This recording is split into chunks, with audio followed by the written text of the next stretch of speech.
Hi Virgo, welcome to your January, February, mid-month 2017, January, February 2017, mid-month financial tarot reading from Islandgirl Tarot. I hope everybody's having a great Friday the 13th.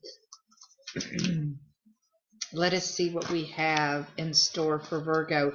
You may reach me at islandgirl2008@gmail.com. That's islandgirl with 2 L's on the end of girl, 2008@gmail.com. And let us see what we have for Virgos, of which I are one. Virgo Sun, Scorpio Rising, Sagittarius Moon.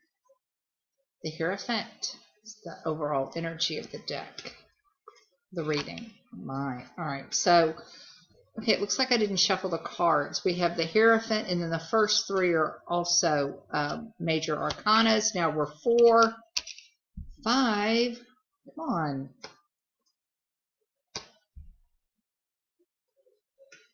I'm like, this can't be right. I shuffled the cards.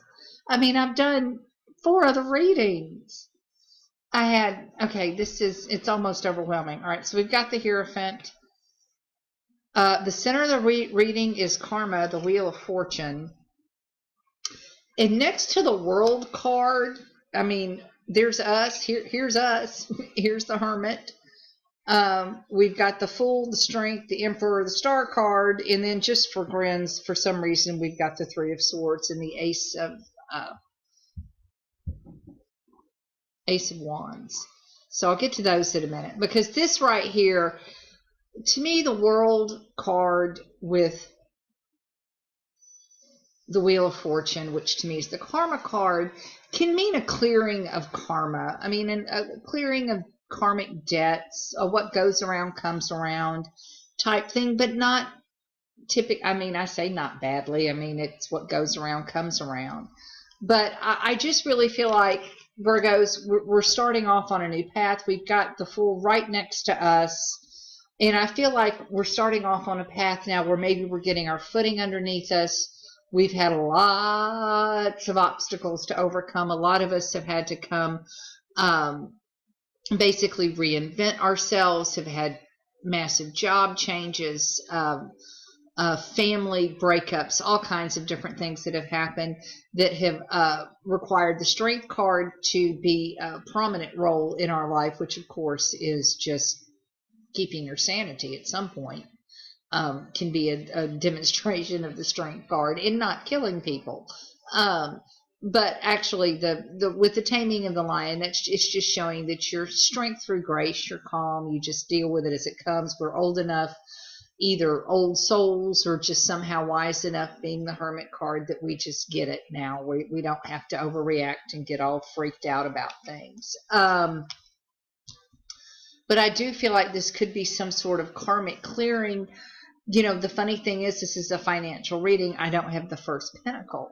You know, I don't have anything that's really, other than I just feel like we're maybe with the Fool and the Emperor, as I said, on our way to starting a new financial footing and a new financial opportunity.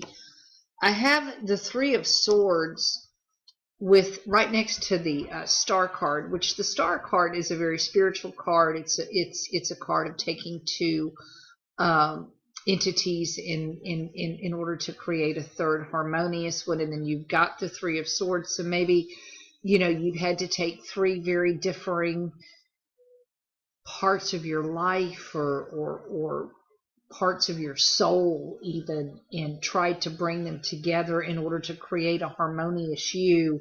Again, the 3 Swords could be the clearing of karma. It could be the strife, the issues we've had with people in our lives, the hurts. You know, you think about the 2 or 3 worst things that have happened to you.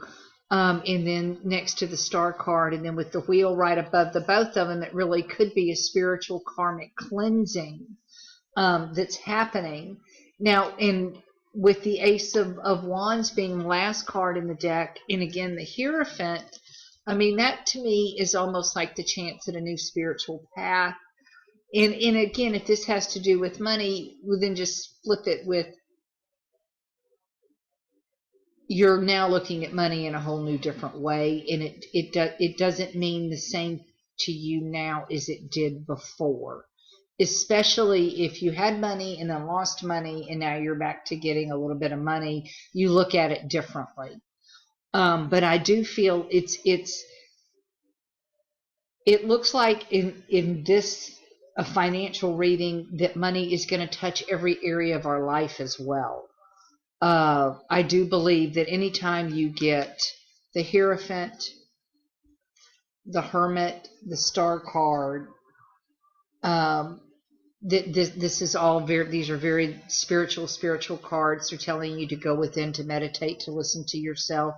If you don't know what to do with money, if you're having issues, if you're having gambling issues or something, monetary blocks for some reason, again, I keep telling people, spend the $150 and go get your natal chart done and figure out where your blocks are.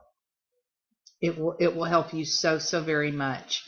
And to overcome, because this is all, with this many major arcana cards, this is nothing but some sort of financial lesson in how we relate money to our spirituality. And of course, anytime that comes into play, don't forget it. If you've been without, now you have, you also have to give back. You always have to remember to give.